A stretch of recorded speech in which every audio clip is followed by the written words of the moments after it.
Ready to master asking questions in French? Today we will break down the essential ways to transform simple statements into conversational inquiries. Let's discover our first structural tool, the foundational phrase, Est-ce, which adds a neutral and standard interrogative form to sentences. This simple method is incredibly reliable across all verb tenses because it never requires inversion or any complex word order changes.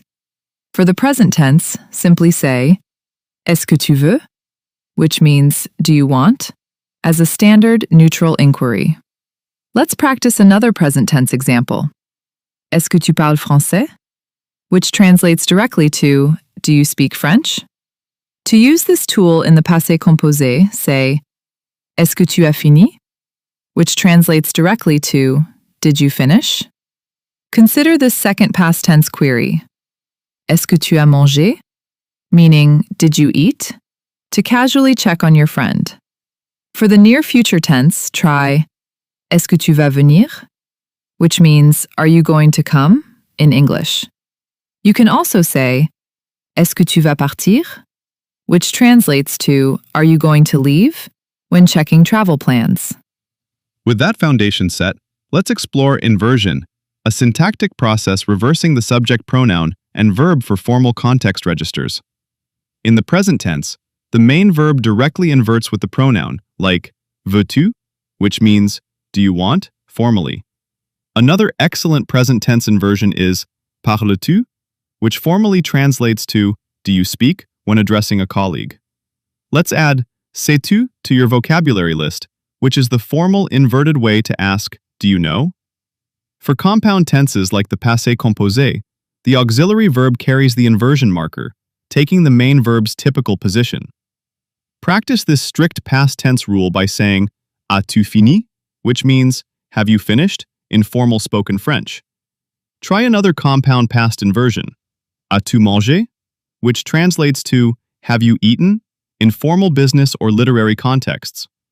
In the Futur Proche compound structure, invert the present form of aller with the subject while the infinitive remains safely post-verbal. Try this near-future formal question. Vas-tu venir? Which means, are you going to come, during elegant literary events? Master this alternative near-future phrasing. Vas-tu partir? Which directly translates to, are you going to leave, in high-level speech.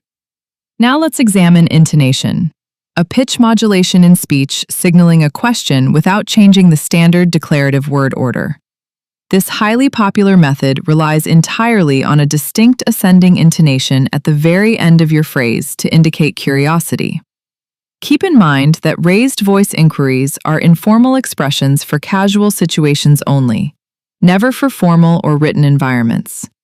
To use informal intonation in the present, say, tu veux, which means you want, when speaking with close friends.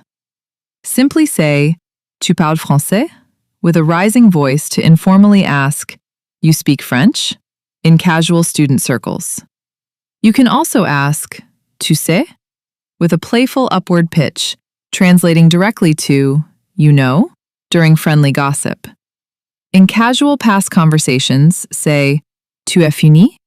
Which translates to, you finished?